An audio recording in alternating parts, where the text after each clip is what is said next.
I'm just driving back to the BBC office in Jerusalem from the Palestinian city of Nablus.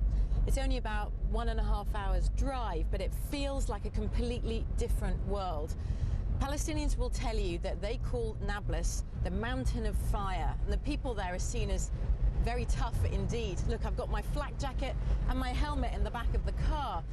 In Palestinians' fight to get Israelis away from land that they see as their own, a lot of the suicide bombers have come from Nablus. These days, it's a really lawless place, full of gunmen everywhere, and that's why I went there to talk to a group of gunmen. And that's just a really strange part of my job. I mean, a lot of these men are wanted by the Israeli military, so they won't tell you where to find them until just a few moments before.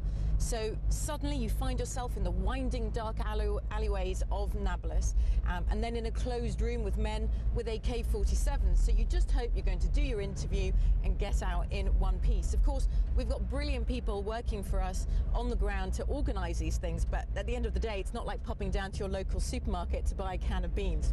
Anyway, the reason I went to go and see these gunmen is because these days Palestinian attention is focused less on the conflict with Israel and more on internal problems. There are massive fights going on between the two main political factions, Fatah and Hamas, in the Palestinian parliament, but also on the Palestinian streets, because both are supported on the ground by armed gangs like the guys I was talking to today.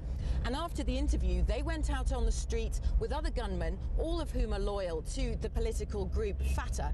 And there they were in the center of Nablus, firing their guns into the air and shouting as a show of force. And at the same time, you had ordinary Palestinians in the marketplace buying oranges and other groceries with their children as if it was just the most normal thing in the world, because that is what daily life is like in Nablus these days.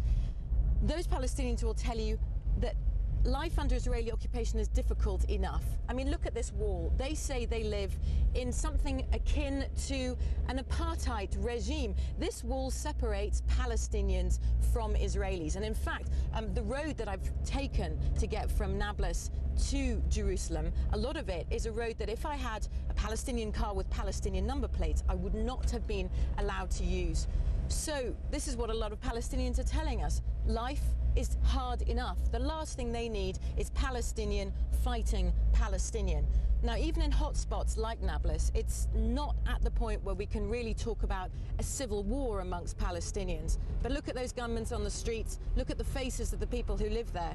The situation really is pretty gloomy.